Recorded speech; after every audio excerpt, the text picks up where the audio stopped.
எந்தன் முருகையா உந்தன் மயிலுண்டு எமை காக்க நல்லூர் கந்தையா வேலுண்டு வினை தீர்க்க எந்தன் முருகையா ஐயா வேலுண்டு வினை தீர்க்க எந்தன் முருகையா உந்தன் மயிலுண்டு எமை காக்க நல்லூர் கந்தையா உந்தன் மயிலுண்டு எமை காக்க நல்லூர் கந்தையா.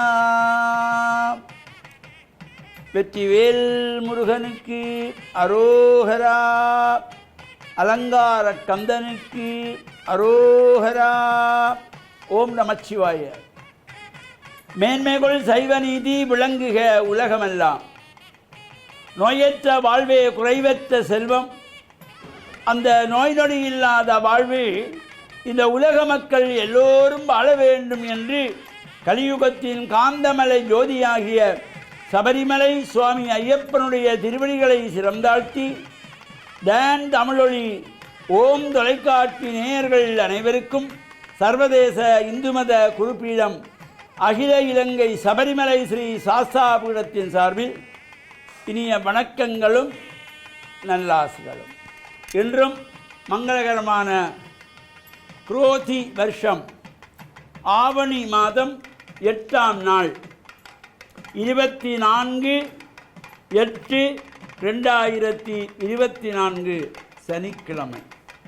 இன்று மலர்ந்திருக்கின்ற இன்றைய பொழுதும் நம் எல்லோருடைய வாழ்விலும் எல்லா விதமான சிறப்புகளும் கிடைக்க வேண்டும் என்று பிரார்த்தித்து, இன்று மந்த வாரம் என்கின்ற சனிக்கிழமை. இந்த சனிக்கிழமைகளிலே நாம் சனீஸ்வர பகவானுடைய வழிபாடுகள், சபரிமலை சுவாமி ஐயப்பனுடைய வழிபாடுகள், மகாவிஷ்ணுனுடைய வழிபாடுகளுக்கு ஒரு சிறப்பு. இந்த சனிக்கிழமைகளிலே எந்த காரணங்கள் கொண்டும் சுபகாரியங்கள் செய்யக்கூடாது, சுபகாரியங்கள் தொடங்கக்கூடாது. ஒரு புது வீடு நாம் கட்டுவதற்கு அத்திவாரம் போடக்கூடாது. புது வீடு குடிபுகழல் புதுமனை புகுவிழா செய்யக்கூடாது. ஒரு திருமணத்திற்கான பேச்சுக்கால் செய்யக்கூடாது. ஒரு திருமணத்திற்கான நிச்சயதார்த்தம் பண்ணக்கூடாது. ஒரு திருமண வைபவம் செய்யக்கூடாது. ஆலயங்களிலே கும்பாபிஷேகம் செய்யக்கூடாது. கும்பாபிஷேகத்துக்கான கிரியைகள் ஆரம்பிக்கக்கூடாது. சனிக்கிழமைகளில் வருடாந்த சிறப்புகள் வருகின்ற பொழுது இந்த பாரதோஷம் கிடையாது. பொதுவாக இப்போ நாங்கள் தைப்பொங்கல் என்கின்ற பொழுது அங்கே அந்த தை மாதம் 1ஆம் திகதிக்கு சிறப்பு, மாத பிறப்புக்கு சிறப்பே தவிர அங்கே வாரம் நட்சத்திரம் கிடையாது. அந்த தோஷங்கள் கிடையாது. சனிக்கிழமையிலே தை மாதம் பிறந்தால் அன்று தைப்பொங்கல். சித்திரை வருஷ பிறப்பு சனிக்கிழமையிலே பிறந்தால் அன்று அந்த புது வருஷத்துக்கு தான் சிறப்பே தவிர அந்த புண்ணிய காலம், விஷு புண்ணிய காலம் என்கின்ற பொழுது அங்கே கிழமைகளுக்கு தோஷம் கிடையாது. செவ்வாய்க்கிழமையாக இருந்தானே, சனிக்கிழமையாக இருந்தானே, புதன்கிழமையாக இருந்தானே வார தோஷம் கிடையாது இந்த சிறப்பான நாட்களுக்கு. அதே போல் இப்போ ஒரு ஆனி உத்தரம், ஆடிப்பூரம், மாசி மகம், பங்குனி உத்தரம் என்று நாங்கள் இந்த ஒவ்வொரு சிறப்பான நாட்களிலே அங்கே சனிக்கிழமை வந்தாலோ செவ்வாய்க்கிழமை வந்தாலோ அதற்கு வாரதோஷம் கிடையாது. ஆனால் ஒரு சுபகாரியங்களை ஆரம்பிப்பதற்கு இந்த சனிக்கிழமையிலே செவ்வாய்க்கிழமைகளே ஆரம்பிக்கக்கூடாது. அதேபோல் ஒரு திருமண வைபவத்திற்கு பேச்சுக்கால் கூட செய்யக்கூடாது. திருமணங்கள் செய்யக்கூடாது. ஆனால் இன்று நாம் பலரும் வசதி எங்களுக்கு விடுமுறை நாள் சனிக்கிழமை கல்யாணம் வைத்தால் வாரவர்கள் நின்று ஞாயிற்றுக்கிழமை லீவு நாளிலே நின்றுட்டு போவார்கள் என்ற எண்ணத்திலே திருமணத்தை வைக்கிறோமே தவிர அந்த பொண்ணுக்கும் மாப்பிள்ளைக்கும் உரிய நட்சத்திரம், அந்த சுப நேரம் 2 பேருக்கும் பொருந்துகிறதா என்பதை நாங்கள் பார்க்க தவறி விடுகிறோம். நமக்கு வசதிக்காக நாம் செய்கிறோம், தவிர்க்கப்பட வேண்டும். சனிக்கிழமையில் எந்த விதமான சுபகாரியங்களும் செய்யக்கூடாது. இறை வழிபாட்டிலே ஈடுபடலாம். சனீஸ்வர பகவானை வழிபாடு செய்யலாம்.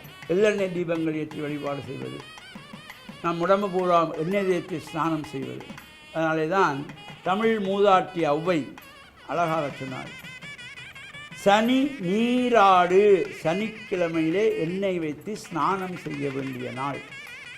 எனவே நாமும் அவற்றை மனதிலே சிந்தித்து இறையருளை பெறுவதோடு அலங்கார கந்தனாகிய நல்லூர் கந்தனுடைய இந்த உற்சவ காலங்களும் சென்று பிரார்த்தனை செய்து இறையருளை பெற்று மண்ணில் நல்ல வண்ணம் வாழ டான் தமிழொலி ஓம் தொலைக்காட்சி நேயர்கள் அனைவருக்கும் சர்வதேச இந்து மத குறிப்பிடம் அகில இலங்கை சபரிமலை ஸ்ரீ சாஸ்தாபுரத்தின் சார்பில் நல்ல ஆசிகளை கூறிக்கொள்வதில் மன மகிழ்வு கொள்கிறோம். சர்வே ஜனாக சுகினோ பவந்து சமஸ்த சன்மங்களானி சந்து. சுபம்.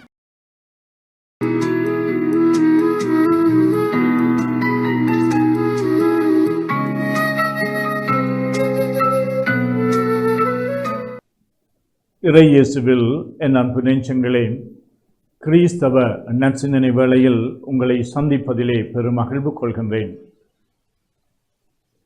நாம் அன்றாடம் பல மணித்தியாலங்கள் உழைப்பதும் கவலைப்படுவதும் நம்முடைய வாழ்வை கொண்டு செல்வதற்கான வருவாயை தேட வேண்டும். இந்த வருவாய் இல்லாமல் எங்களால் இந்த உலகத்திலே வாழ முடியாது. ஆனால் கிறிஸ்துவனுடைய போதனையில் நாங்கள் மேலோட்டமாக பார்க்கின்ற பொழுது பணம், இறைவன், இந்த இரண்டும் முரண்பட்டவை போல தென்படலாம். ஏனென்றால் செல்வந்தர்கள் இறையாட்சியிலே நுழைய முடியாது. அவர்கள் நுழைவது எப்படி என்று சொன்னால், ஒரு ஊசியினுடைய காதிலே ஒட்டகம் நுழைவது போல கடினமாக இருக்கும் என்று. ஏன் இயேசு அப்படி கூறினார் என்று சொன்னால், செல்வம், பணம், சொத்து என்று நாங்கள் தேடுகின்ற பொழுது இறைவனை சில வேளைகளிலே மறந்து விடுகின்றோம். இந்த சொத்து, பணம் என்று நாங்கள் தேடுகின்ற பொழுது இங்கு சுயநல பிரியர்களாக அல்லது பேராசை கொண்டவர்களாக மாறுகின்றோம். நாங்கள் நாளாந்தம் பார்க்கலாம், பணமுடையவர்கள் எல்லோரும் அல்ல, பெரும்பான்மையானவர்கள் மேலும் சொத்துக்களையும் பணத்தையும் நாங்கள் சேகரிக்க வேண்டும் என்பதனாலே அன்பை கைவிடுகின்றார்கள், அறத்தை கைவிடுகின்றார்கள், நேர்மையான வாழ்வை கைவிடுகின்றார்கள், மற்றவர்களை அவர்கள் அடிமைகளாக்குகின்றார்கள், ஏமாற்றுகின்றார்கள், தங்களுடைய மனச்சாட்சியின் குரலை விற்றுவிடுகின்றார்கள். அதனால்தான் இயேசு பற்றற்றவர்களாக நாங்கள் வாழ வேண்டும் என்று, எங்களுக்கு தேவையான பொருளாதார வளங்களை நாங்கள் தேடிக்கொள்ள வேண்டும். எங்களுக்கு மட்டுமல்ல, எங்களிலே தங்கியிருக்கின்றவர்களையும் நாங்கள் வாழ வைக்க வேண்டும். அவர்கள் மனிதர்களாக வாழ்வதற்கு, அவர்களுடைய தேவைகளை நிறைவு செய்வதற்கு நாங்கள் ஒவ்வொருவரும் கடமை கொண்டவர்களாக இருக்கின்றோம். அதனாலே பணத்தை தேடுகின்ற பொழுது ஆசையை விட்டு பணத்தை நாங்கள் தேட வேண்டும். பேராசை கொண்டவர்களாக வாழுகின்ற பொழுது இறைவனுக்கு எதிராக நாங்கள் யுத்தம் புரிகின்றோம். ஏனென்றால் இறைவன் ஏழையர்களை அதிகமாக அன்பு செய்கின்றார் என்று இறை வார்த்தை கூறுகின்றது. ஏனென்றால் ஏழையர்கள் இறைவனை நம்பி வாழுகின்றார்கள், இறைவனிலே தங்கி வாழுகின்றார்கள், இறைவனை அவர்கள் நம்புகின்றார்கள் மட்டுமல்ல, இறைவனையும் தேடுகின்றார்கள். அதனாலே பணமும் சொத்தும் செல்வாக்கும் எங்களை அணுகி வருகின்ற பொழுது நாங்கள் இறைவனை மறந்துவிடக்கூடாது. இந்த இறைவனுடைய ஆசீர்வாதங்கள் தான் இந்த சொத்தும் பணமும் ஆகும். இறைவன் எங்களை அன்பு செய்வதனாலே எங்களுக்கு ஏராளமான நன்மைகளை, ஆசீர்வாதங்களை பொழிகின்றார். எனவே நாங்கள் தேடுகின்ற செல்வமும் சொத்தும் பணமும் வசதிகளும் எல்லாம் இறைவனுடைய ஆசீர்வாதம் என்று நாங்கள் பெற்றுக்கொள்ளுகின்ற பொழுது நிச்சயமாக நாங்கள் தேடுகின்ற வழிகளும் இறைவனுக்கு உகந்த வழிகளாக இருக்கும்.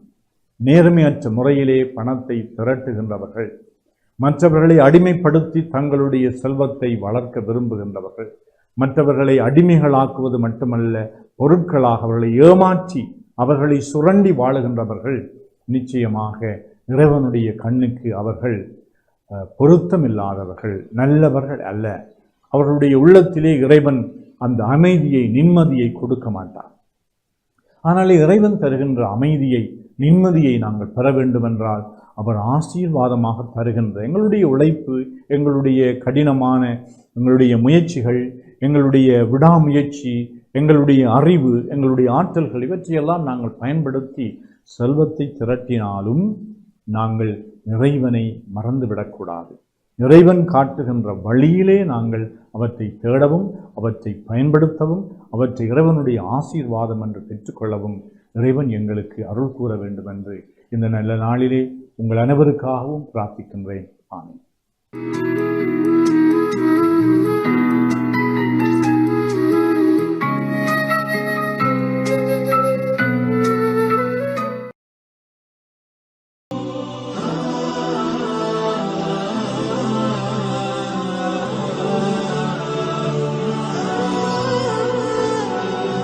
அஸ்ஸலாமு அலைக்கும் வரஹ்மத்துல்லாஹி வபரகாத்துஹு. அன்பின் இஸ்லாமிய சகோதரர்களே, ஈமானிய உறவுகளே, எம்முடைய இஸ்லாம் மதத்தை பொறுத்த வரைக்கும் இந்த அல்குர்ஆனிலே ஏற்பட்டிருக்கக்கூடிய இந்த விஞ்ஞான உண்மைகள், அதிகமான உண்மைகள் மறைக்கப்பட்டிருக்கின்றது. அதிலே ஒரு மிக முக்கியமான ஒரு உண்மையான ஒரு அத்தாட்சியான ஒரு சம்பவம், நாம் எல்லோரும் இந்த ஃபிரௌனுடைய சடலத்தை பற்றி நாங்கள் கேள்விப்பட்டிருக்கின்றோம். ஆனால் இந்த ஃபிரௌனுடைய சடலம், அதனுடைய வரலாற்று பின்னணி, அதில் இருக்கக்கூடிய அல்குர்ஆனிய விஞ்ஞானிய உண்மை, இதை பற்றி எம்முடைய சமூகம், அதை போன்று மாற்று மத சமூகத்திற்கு நாங்கள் எத்தி வைக்க வேண்டிய கடமை இருக்கின்றது. அதாவது 1848ஆம் ஆண்டு செங்கடல் ஓரத்திலே ஒரு சடலத்தை கண்டெடுக்கின்றார்கள். இந்த சடலம் அதை போன்று இந்த செங்கடல் எகிப்திய அரசாங்கத்திற்கு சொந்தமாக இருப்பதால் அந்த எகிப்திய அரசாங்கம் அந்த சடலத்தை எகிப்திலே பிரபல்யமாக இருக்கக்கூடிய கெய்ரோ மியூசியம் என்று சொல்லக்கூடிய அந்த நூதன சாலையிலே அந்த சடலத்தை அப்படியே கொண்டு போய் ஒரு ஆய்வை மேற்கொள்கின்றார்கள். அங்கே இருக்கக்கூடிய இஸ்லாமிய விஞ்ஞானிகள் ஒரு ஆய்வை மேற்கொள்கின்றார்கள். அதிலே அவர்கள் சொல்லுகின்றார்கள், இது பல ஆயிரம் வருடங்களுக்கு முன்னால் செங்கடலிலே மூழ்கடிக்கப்பட்ட ஃபிரௌனுடைய சடலமாக இருக்கலாம் என்ற கேள்விக்குறியோடு அந்த ஆய்வை முடித்து விட்டார்கள். முழு உலகிற்கும் அறிவிக்கவில்லை. அந்த எகிப்து நாட்டிற்கு மாத்திரம் அறிவித்துவிட்டு அப்படியே விட்டுவிட்டார்கள். அந்த சடலத்தை அப்படியே கெய்ரோ மியூசியத்திலே மக்களுடைய பார்வைக்காகவும் வைத்து விட்டார்கள். ஆனால் 120 வருடங்களின் பின்னால் பிரான்ஸ் நாட்டைச் சேர்ந்த மேரிஸ் புக்கைல் என்று சொல்லக்கூடிய ஒரு உடற்கூறு அறிஞர், இவருடைய பணி, இவருடைய படிப்பு உடற்கூறுகளை பற்றி, உடல் உறுப்புகளை பற்றி ஆராயக்கூடிய ஒரு படிப்பை முடித்துவிட்டு வெளியே வந்த ஒரு மனிதர். இந்த மனிதர் கேள்விப்படுகின்றார், எகிப்திலே கெய்ரோ மியூசியத்திலே இப்படி ஒரு சடலம், பழமை வாய்ந்த ஒரு சடலம், பல 100 வருடங்களாக சடலம் பாதுகாக்கப்பட்டு கொண்டிருக்கின்றது, இதை நாங்கள் பார்க்க வேண்டும் என்று தன்னுடைய நண்பர்கள் கூறியவுடன் இந்த மேரிஸ் புக்கைல் தன்னுடைய நண்பர்களோடு ஒரு சுற்றுலாவை மேற்கொள்கின்றார். அங்கே போய் அந்த கெய்ரோ மியூசியத்திலே பார்க்கின்றார். அந்த சடலம் அப்படியே இருக்கின்றது. எந்த ஒரு பழுதும் இல்லாமல், எந்த ஒரு பிரச்சனையும் இல்லாமல் அந்த சடலம் அப்படியே பாதுகாக்கப்பட்டு கொண்டிருக்கின்றது. இதை கண்டு இந்த மேரிஸ் புக்கைல் இதை பற்றி சரியான முடிவு கிடைக்கப்பெறவில்லை, இதை பற்றி இந்த சடலத்தை பற்றி சரியான ஆய்வு அவர்கள் மேற்கொள்ளவில்லை என்று தெரிந்தவுடன் அங்கே இருந்த எகிப்திய அரசாங்கத்திடம் ஒரு கோரிக்கையை முன்வைக்கின்றார். இந்த சடலத்தை என்னுடைய நாட்டிற்கு தாருங்கள், நான் இந்த சடலத்தை பற்றி ஆய்வு செய்துவிட்டு அதே போன்று இந்த சடலத்தினுடைய ஆய்வை உங்களுடைய நாட்டிற்கு நான் தருகின்றேன், இந்த சடலத்தையும் இந்த சடலத்திற்கான ஆய்வு பின்னணியை உங்களிடத்திலே ஒப்படைக்கின்றேன், இந்த சடலத்தை என்னிடம் தாருங்கள் என்று ஒரு கோரிக்கையை முன்வைக்கின்றார். அந்த நேரம் எகிப்திய அரசாங்கம் அந்த கோரிக்கையை ஏற்றுக்கொள்கின்றது. அந்த காலத்திலே பிரான்சிலே ஜனாதிபதியாக இருந்த பிரான்சிஸ்கோ மித்ரன் என்று சொல்லக்கூடிய அந்த ஜனாதிபதியுடைய தலைமையிலே இந்த சடலத்தை ஒப்படைக்கின்றார்கள். சடலத்தை ஒப்படைத்தவுடன் இந்த மேரிஸ் புக்கைல் தன்னுடைய பிரான்ஸ் நாட்டிற்கு அந்த சடலத்தை அப்படியே கொண்டு வருகின்றார். கொண்டு வந்தவுடன் தன்னுடைய லேபிலே, தன்னுடைய ஆய்வறையிலே வைத்து ஆய்வு செய்கின்றார். ஆய்வு செய்தவுடன் பார்க்கின்றார், இந்த சடலம் முழுவதும் உப்பு படலங்கள் நிறைந்திருக்கின்றது, உவராக இருக்கின்றது. உடனே இந்த மேரிஸ் புக்கைல் யோசிக்கின்றார், இந்த சடலத்தை பற்றி எமக்கு முன்னால் இருந்த வேதங்களில் ஏதாவது கூறப்பட்டிருக்கின்றதா, முன்னைய வேதங்களில் ஏதாவது கூறப்பட்டிருக்கின்றதா என்பதை ஆய்வு செய்ய முனைகின்றார். அந்த காலத்திலே பைபிளில் இருந்த 2 வகை இருக்கின்றது. புதிய நியூ டெஸ்ட்மெண்ட், ஓல்ட் டெஸ்ட்மெண்ட், புதிய ஏற்பாடு, பழைய ஏற்பாடு என்று இருக்கின்றது. முதலாவதாக பழைய ஏற்பாட்டிலே பார்க்கின்றார், ஆய்வு செய்கின்றார். அதிலே ஃபிரௌன் கடலிலே மூழ்கடிக்கப்பட்டான் என்றதோடு அந்த வசனம் முடிவடைந்து விடுகின்றது. அதற்கு பின்னால் என்ன ஆவான், அந்த சடலம் பாதுகாக்கப்படுமா இல்லையா என்று எந்த ஒரு தகவலும் அந்த இடத்திலே இல்லை. உடனே புதிய ஏற்பாட்டை கொண்டு வரச் சொல்கின்றார். புதிய ஏற்பாட்டிலே பார்க்கின்றார், அதிலும் அதே வசனம்தான் இருக்கின்றது. ஃபிரவுன் கடலிலே மூழ்கடிக்கப்பட்டான் என்றதோடு அந்த வசனம் முடிவடைந்து விடுகின்றது. அதற்கு பின்னால் அந்த சடலம் பாதுகாக்கப்படுமா, இந்த ஃபிரவுன் பாதுகாக்கப்படுவானா இல்லையா என்று எந்த ஒரு தகவலும் அதிலே இல்லை. அந்த நேரம் இந்த மேரிஸ் புக்கருடைய ஆய்வறையில் இருந்த ஒரு முஸ்லீம் வாலிபர், அவருடைய நண்பர் சொல்கின்றார், அல் குர்ஆனிலே ஒரு வசனம் இருக்கின்றது, அதாவது ஃபல் யௌம நுனஜ்ஜீக பிபதனிக லிதகூன லிமன் கல்ஃபக ஆயா வ இன்ன கஸீரம் மினன் நாஸி அன் ஆயாத்தினா லகாஃபிலூன். இந்த அரபு வார்த்தையை கேட்டவுடன் மேரிஸ் புக்கையில் அரபு தெரிந்தவர் திகைத்து போகின்றார், ஆச்சரியப்படுகின்றார். இப்படி ஒரு வசனம் அல் குர்ஆனிலே இருக்கின்றதா? கொண்டு வாருங்கள் அல் குர்ஆனை. அல் குர்ஆனை கொண்டு வருகின்றார்கள், பார்க்கின்றார்கள், அப்படியே அந்த வசனம் இருக்கின்றது. என்ன வசனம்? அல்லாஹ் ரப்புல் ஆலமீன் ஃபிரவுனை கடலிலே மூழ்கடிக்கக்கூடிய நேரம் ஃபிரவுனை பார்த்து சொன்ன அந்த வசனம், ஃபல் யௌம நுனஜ்ஜீக பிபதனிக, இன்றைய தினம் உம்முடைய உடம்பை இந்த கடலிலே நாங்கள் மூழ்கடித்து லிதகூன லிமன் கல்ஃபக ஆயா, உனக்கு பின்னால் ஒரு சமூகம் வரும், அந்த சமூகத்திற்கு அத்தாட்சியாக ஒரு படிப்பினையாக உம்முடைய உடம்பை நாங்கள் பாதுகாப்போம். இன்ன கஸீரம் மினன் நாஸி அன் ஆயாத்தினா லகாஃபிலூன், ஆனால் அதிகமான மக்கள் எங்களுடைய அத்தாட்சிகளை புறக்கணித்து கொண்டிருக்கின்றார்கள் என்று அந்த வசனத்தை பார்த்தவுடன் மேரிஸ் புக்கையில் தன்னுடைய ஆய்வை முடித்து விடுகின்றார், தன்னுடைய ஃபைலை க்ளோஸ் பண்ணி விடுகின்றார். உடனே வெளியே வருகின்றார், வந்து சொல்கின்றார், மக்களே, நிச்சயமாக சத்தியமாக இது 1200 வருடங்களுக்கு முன்னால் செங்கடலிலே மூழ்கடிக்கப்பட்ட ஃபிரவுனுடைய சடலம்தான் முழு உலகத்திற்கும் மறைத்து விடுகின்றார். அன்று முதல் இந்த நிமிடம் வரைக்கும் கெய்ரோ மியூசியத்திலே அந்த சடலம் பாதுகாக்கப்பட்டு கொண்டிருக்கின்றது. அதற்கு பின்னால் மேரிஸ் புக்கைல் இந்த அல் குர்ஆன் முழுவதையும் ஆய்வு செய்கின்றார். ஆய்வு செய்ததன் பின்னால் மிகப்பெரிய ஒரு புத்தகத்தை வெளியிடுகின்றார். உண்மையான விஞ்ஞானத்தை, சத்திய விஞ்ஞானத்தை சொல்லக்கூடியது அல் குர்ஆனா பைபிளா, அதிலே அல் குர்ஆனுடைய மகிமையை, அல் குர்ஆனுடைய அந்த அத்தாட்சியை எங்கேயோ அளவுக்கு உயர்ந்த அளவிற்கு கொண்டு போய் சேர்த்திருக்கின்றார். அதன் பின்னால் மேரிஸ் புக்கையில் இஸ்லாத்தை ஏற்றுக்கொள்கின்றார். நாங்கள் யோசிக்க வேண்டும், எம்முடைய சமூகத்திற்கு இந்த ஃபிரவுனுடைய சடலம் அத்தாட்சியாக இருக்கின்றது. ஒரு மனிதர் இறந்துவிட்டால் சில நாட்களின் பின்னால் அவனுடைய உடம்பு பழுதடைந்து எலும்பு கூடுகளாக மாறிவிடும். ஆனால் இறைவன் சொன்ன அந்த அத்தாட்சி, இறைவன் சொன்ன அந்த படிப்பினைக்காக இன்று வரைக்கும் பாதுகாப்பேன் என்று சொன்ன அந்த வாக்கியம் இன்று வரைக்கும் ஒரு விஞ்ஞான உண்மையாக நாங்கள் கண்கூடாக கண்டு கொண்டிருக்கின்றோம். நாங்கள் படிப்பினை பெற வேண்டும். படிப்பினைக்காக அந்த ரஹ்மான் எங்களுக்கு இந்த சடலத்தை இன்று வரைக்கும் பாதுகாத்து கொண்டிருக்கின்றான்.